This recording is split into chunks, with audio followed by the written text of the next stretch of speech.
All right, I think this is a good angle for rolling our baguettes. It's just me, jazz hands.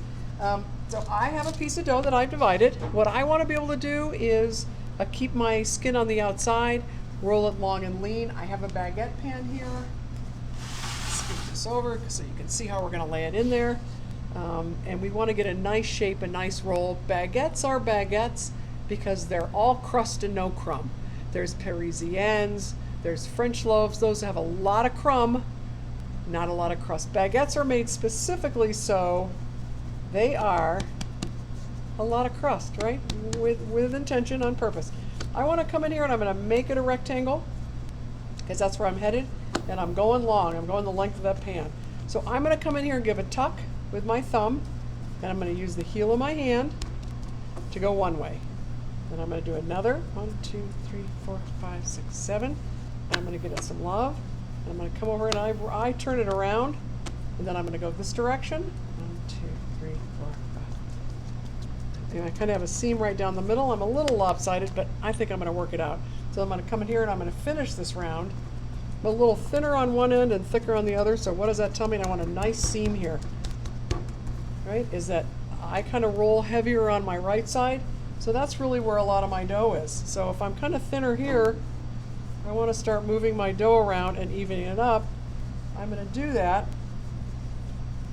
by moving the dough around. I have that ability to make the dough go where I want it to go.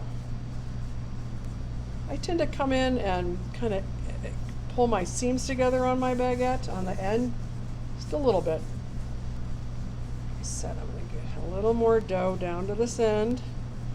And I want to go the length of this baguette pan, and I want to find out where my seam is. There's my seam, and I want to go seam side down, and I'm going to lay him the length of my baguette pan. There he is. There's one. Let's do it again. Here's this piece. I'm going to turn it over. Ooh, it kind of folded on me for there. Gently, and we were going long anyway, so you can't hurt it if you're going to go long. And again, I'm going to come in and I'm going to roll. I roll my thumb up under because I'm creating the round part of the form of the baguette. Make sure I'm not stuck. I'm going to do it again. Each time I give it a little pull up, I can give it a stretch too because I'm going long. My voice kind of cracked, sorry. All right, I'm going to come in here and do one more seam this direction. Why? Because I like to. I'm going to seam this guy. Then I'm going to do one more turn. And I'm almost a baguette right now. It's funny. The more you do it, the better you get at it. There we are. And that's a beautiful baguette. I like it. That's pretty nice. You can see my seam.